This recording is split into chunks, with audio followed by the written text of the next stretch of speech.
अथ अष्टादशोऽध्यायः। अर्जुन उवाच सन्न्यासस्य महाबाहो तत्त्वमिच्छामि वेदितुम् त्यागस्य च हृषीकेश पृथक् केशिनिषूदन। श्रीभगवानुवाच काम्यानां कर्मणां न्यासं सन्न्यासं कवयो विदुः सर्वकर्मफलत्यागं प्राहुस्त्यागं विचक्षणाः। त्याज्यं दोषवदित्येके कर्म प्राहुर्मनीषिणः यज्ञदानतपः कर्म न त्याज्यमिति चापरे। निश्चयं शृणु मे तत्र त्यागे भरतसत्तमा। त्यागो हि पुरुषव्याघ्र त्रिविधः सम्प्रकीर्तितः यज्ञदानतपः कर्म न त्याज्यं कार्यमेव तद्। यज्ञो दानं तपश्चैव पावनानि मनीषिणाम् एतान्यपि तु कर्माणि सङ्गं त्यक्त्वा फलानि च कर्तव्यानीति मे पार्थ निश्चितं मतमुत्तमम्। नियतस्य तु सन्न्यासः कर्मणो नोपपद्यते मोहात् तस्य परित्यागः तामसः परिकीर्तितः। दुःखमित्येव यत्कर्म कायक्लेशभयात् त्यजेत् स कृत्वा राजसं त्यागं नैव त्यागफलं लभेत्। कार्यमित्येव यत्कर्म नियतं क्रियते अर्जुन सङ्गं त्यक्त्वा फलं चैव स त्यागः सात्विको मतः। न द्वेष्ट्य कुशलं कर्म कुशलेनानुषज्यते त्यागी सत्त्वसमाविष्टो मेधावी छिन्न संशयः। न हि देहभृता शक्यं त्यक्तुं कर्माण्यशेषतः यस्तु कर्मफलत्यागी स त्यागीत्यभिधीयते। अनिष्टमिष्टं मिश्रं च त्रिविधं कर्मणः फलम् भवत्यत्यागिनां प्रेत्य न तु सन्न्यासिनां क्वचित्। पञ्चैतानि महाबाहो कारणानि निबोध मे साङ्ख्ये कृतान्ते प्रोक्तानि सिद्धये सर्वकर्मणाम्। अधिष्ठानं तथा कर्ता करणं च पृथग्विधम् विविधाश्च पृथक् चेष्टा दैवं चैवात्र पञ्चमम्। शरीरवाङ्मनोभिर्यत् कर्म प्रारभते नरः न्यायं वा विपरीतं वा पञ्चैते तस्य हेतवः। तत्रैवं सति कर्तारम् आत्मानं केवलं तु यः पश्यत्यकृतबुद्धित्वान् न स पश्यति दुर्मतिः। यस्य नाहङ्कृतो भावो बुद्धिर्यस्य न लिप्यते हत्वापि स इमान् लोकान् न हन्ति न निबध्यते। ज्ञानं ज्ञेयं परिज्ञाता त्रिविधा कर्म चोदना करणं कर्म कर्तेति त्रिविधः कर्म संग्रहः। ज्ञानं कर्म च कर्ता च त्रिधैव गुणभेदतः प्रोच्यते गुणसङ्ख्याने यथावच्छृणुतान्यपि। सर्वभूतेषु येनैकं भावमव्ययमीक्षते अविभक्तं विभक्तेषु तज्ज्ञानं विद्धि सात्विकम्। पृथक्त्वेन तु यज्ज्ञानं नानाभावान् पृथग्विधान् वेत्ति सर्वेषु भूतेषु तज्ज्ञानं विद्धि राजसम्। यत्तु कृत्स्नवदेकस्मिन् कार्ये सक्तमहैतुकम् अतत्त्वार्थवदल्पं च तत्तामसमुदाहृतम्। नियतं सङ्गरहितं अरागद्वेषतः कृतम् अफलप्रेप्सुना कर्म यत्तत्तात्विकमुच्यते यत्तु कामेप्सुना कर्म साहङ्कारेण वा पुनः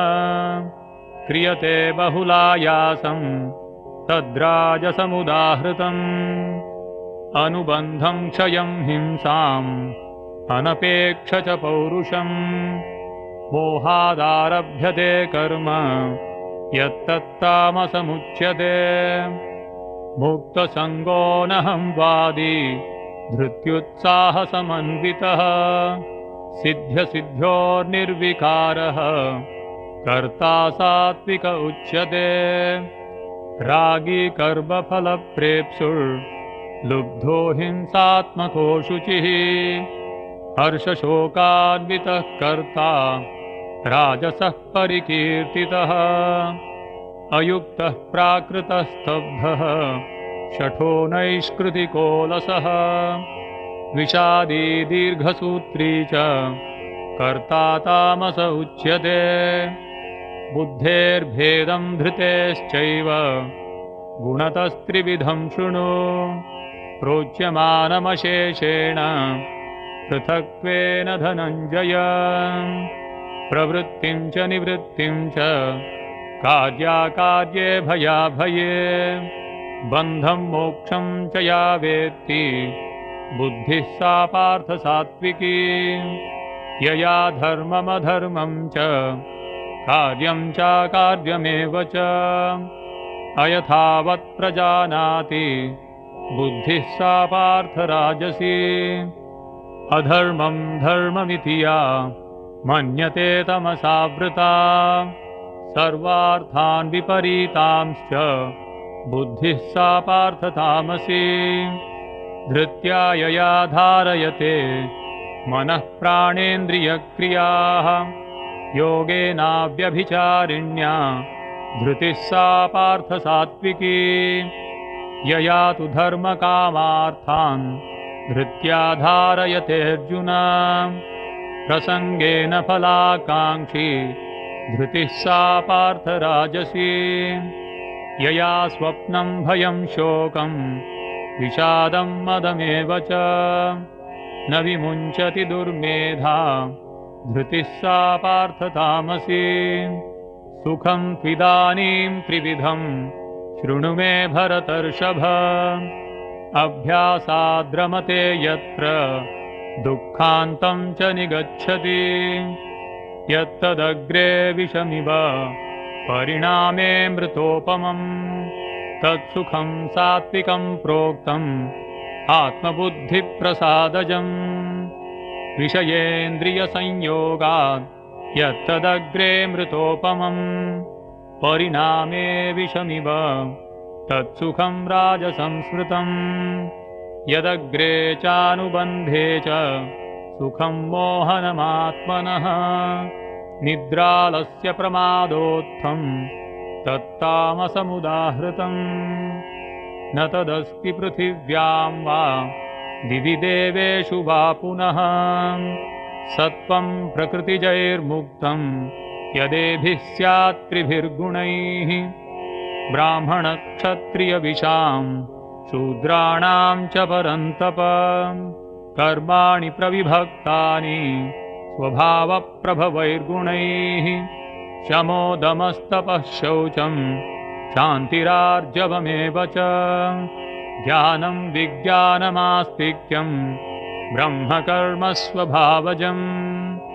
शौर्यं तेजो धृतिर्दाक्ष्यं युद्धे चाप्यपलायनं दानमीश्वरभावश्च छात्रं कर्म स्वभावजम् कृषिगोरक्ष्यवाणिज्यं वैश्यकर्म स्वभावजम् परिचर्यात्मकं कर्म शूद्रस्यापि स्वभावजम् स्वे स्वे कर्मण्यभिरतः संसिद्धिं लभते नरः स्वकर्मनिरतः सिद्धिं यथा विन्दति तच्छृणु यतः प्रवृत्तिर्भूतानां येन सर्वमिदं ततं स्वकर्मणा तमभ्यर्च सिद्धिं विन्दति मानवः श्रेयान् स्वधर्मो विगुणः परधर्मास्वनुष्ठितान् स्वभावनियतं कर्म कुर्वन्नाप्नोति किल्बिषम् सहजं कर्म कौन्तेय सदोषमपि न त्यजेत् सर्वारम्भा हि दोषेण धूमेनाग्निरिवावृताः असक्तबुद्धिः सर्वत्र जितात्मा विगतस्पृहः नैष्कर्म्यसिद्धिं परमां सन्न्यासेनाधिगच्छति सिद्धिं प्राप्तो यथा ब्रह्म तथाप्नोति निबोध मे समासेनैव कौन्तेय निष्ठा ज्ञानस्य या परा बुद्ध्या विशुद्धया युक्तो धृत्यात्मानं नियम्य च शब्दादीन् विषयान् त्यक्त्वा रागद्वेषौ व्युदस्य च विविक्तसेवी लग्भाषी यतवाक्कायमानसः ध्यानयोगपरो नित्यं वैराग्यं समुपाश्रितः अहङ्कारं बलं दर्पं कामं क्रोधं परिग्रहं विमुच्य निर्ममः शान्तो ब्रह्मभूयाय कल्पते ब्रह्मभूतः प्रसन्नात्मा न शोचति न काङ्क्षति समः सर्वेषु भूतेषु मद्भक्तिं लभते पराम् भक्त्या मामभिजानाति यावान्यश्चास्मि तत्त्वतः ततो मां तत्त्वतो ज्ञात्वा विशते तदनन्तरम् सर्वकर्माण्यपि सदा कुर्वाणो मद्व्यपाश्रयः मत्प्रसादादवाप्नोति शाश्वतं पदमव्ययम् चेतसा सर्वकर्माणि मयि सन्न्यस्य मत्परः बुद्धियोगमुपाश्रित्य मच्चित्तः सततं भव मच्चित्तः सर्वदुर्गाणि मत्प्रसादात् तरिष्यसि अथ चेत्त्वम् अहङ्कारान् न श्रोष्यसि विनङ्क्ष्यसि यदहङ्कारमाश्रित्य न योत्स्य इति मन्यसे मिथ्यैष व्यवसायस्ते प्रकृतिस्त्वां नियोक्ष्यति स्वभावजेन कौन्तेय निबद्धस्वेन कर्मणा कर्तुं नेच्छसि यन्मोहान् करिष्यस्य वशोऽपितः ईश्वरः सर्वभूतानां हृद्देशेऽर्जुन तिष्ठति भ्रामयन् सर्वभूतानि यन्त्रारूढानि मायया तमेव शरणं गच्छ सर्वभावेन भारत तत्प्रसादात् परां शान्तिं स्थानं प्राप्स्यसि शाश्वतम् इति ते ज्ञानमाख्यातं गुह्याद्गुह्यतरं मया विमृश्यैतद्दशेषेण यथेच्छसि तथा कुरु सर्वगुह्यतमं भूयः शृणु मे परमं वचः इष्टोऽसि मे दृढमिति ततो वक्ष्यामि ते हितम् मन्मना भव मद्भक्तो मद्याजी मां नमस्कुरु मामे वैष्यसि सत्यं ते प्रतिजाने प्रियोऽसि मे सर्वधर्मान् परित्यज्य मामेकं शरणं व्रज अहं त्वां सर्वपापेभ्यो मोक्षयिष्यामि मा शुचः इदं ते नातपस्काय नाभक्ताय कदाचन न चाशुश्रूषवे वाच्यं न च मां योऽभ्यसूयति य इदं परमं गुह्यं मद्भक्तेष्वभिधास्यति भक्तिं मयि परां कृत्वा मामे वैष्यत्य संशयः न च तस्मान्मनुष्येषु कश्चिन्मे प्रियकृत्तमः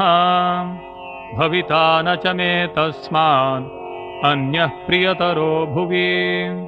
अध्येष्यते च य इमं धर्म्यं संवादमावयोः ज्ञानयज्ञेन तेनाहम् इष्टस्यामिति मे मतिः श्रद्धावाननसूयश्च शृणुयादपि यो नरः सोऽपि मुक्तः शुभान् लोकान् प्राप्नुयात् पुण्यकर्मणाम् कच्चिदेतच्छ्रुतं पार्थ त्वयैकाग्रेण चेतसा कच्चिदज्ञानसम्मोहः प्रनष्टस्ते धनञ्जय अर्जुन उवाच नष्टो मोहः स्मृतिर्लब्धा त्वत्प्रसादात्मयाच्युत स्थितोऽस्मि गतसन्देहः करिष्ये वचनं तव सञ्जय उवाच इत्यहं वासुदेवस्य पार्थस्य च महात्मनः संवादमिममश्रौषम् अद्भुतं रोमहर्षणम्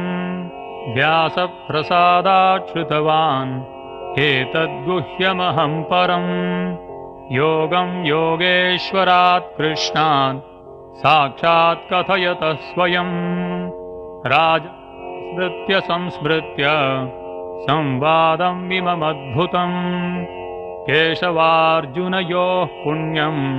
हृष्यामि च मुहुर्मुहुः तच्च संस्मृत्य संस्मृत्य रूपमत्यद्भुतं हरेः विस्मयो मे महान् राजन् हृष्यामि च पुनः पुनः